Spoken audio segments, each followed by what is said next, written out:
म बालेन्द्र शाह नेपालको सार्वभौम सत्ता र राजकीय सत्ता नेपालको सार्वभौम सत्ता र राजकीय सत्ता नेपाली जनतामा निहित रहेको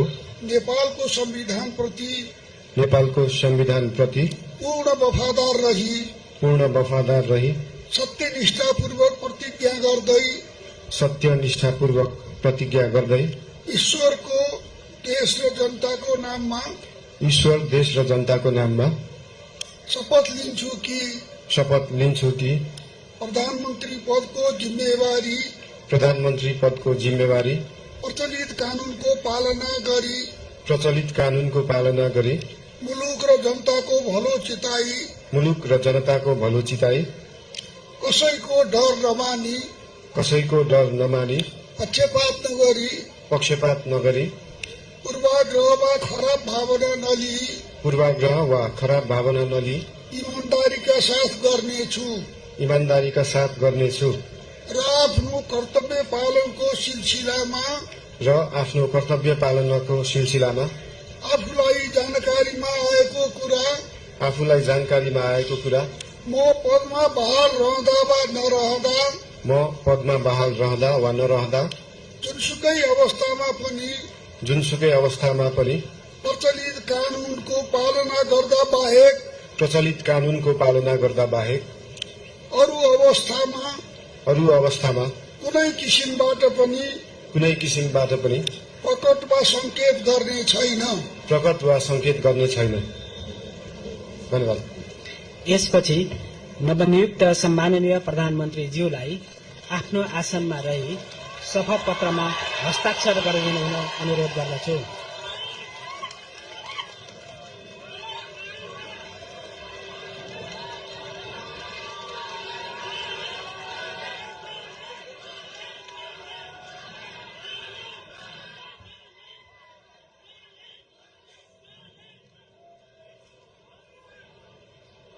सम्माननीय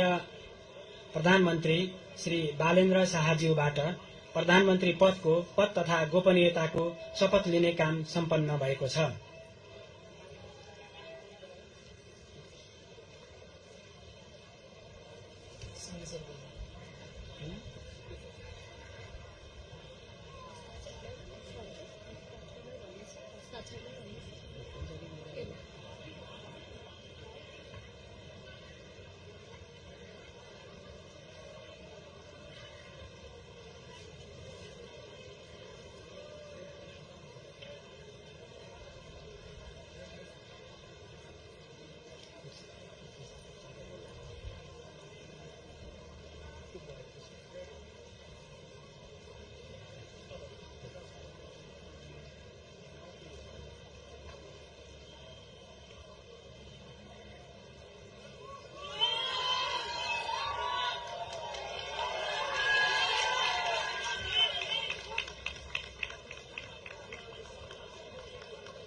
नवनियुक्त सम्माननीय प्रधानमन्त्रीज्यूलाई राष्ट्रपतिको कार्यालयको तर्फबाट हार्दिक बधाई तथा शुभकामना व्यक्त गर्दछौं।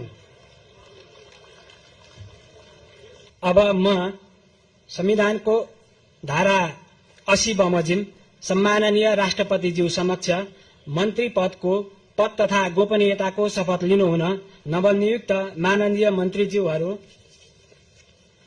माननीय मन्त्री स्वर्णिम वाग्ले, माननीय मन्त्री सुदन गुरुङ, माननीय मन्त्री शिशिर खनाल, माननीय मन्त्री सुनिल लम्साल, माननीय मन्त्री विराजभक्त श्रेष्ठ, माननीय मन्त्री खड्गराज पौडेल, माननीय मन्त्री सस्मित पोखरेल, माननीय मन्त्री निशा मेहता, माननीय मन्त्री डाक्टर विक्रम तिमिल सिन्हा, माननीय मन्त्री प्रतिभा रावल, माननीय मन्त्री सोभिता गौतम, माननीय मन्त्री गीता चौधरी, माननीय मन्त्री दीपक कुमार शाह र माननीय मन्त्री सीता बादीज्यूलाई मञ्चमा आमन्त्रण गर्दछु। पूर्ण वफादार रही सत्यनिष्ठापूर्वक प्रतिज्ञा गर्दै ईश्वरको, देश र जनताको नाममा शपथ लिन्छु कि मन्त्री पदको जिम्मेवारी प्रचलित कानूनको पालना गरी मुलुक र जनताको भलो चिताई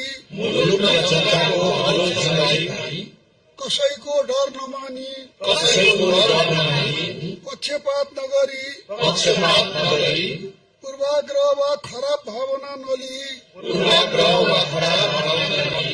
ईमानदारीका साथ वहन गर्नेछु र आफ्नो कर्तव्य पालनाको सिलसिलामा आफूलाई जानकारीमा आएको कुरा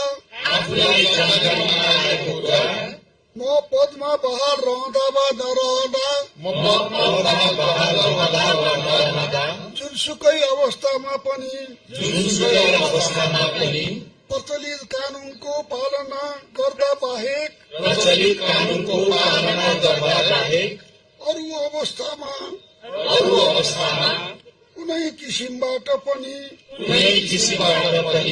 प्रकट वा संकेत गर्ने छैन।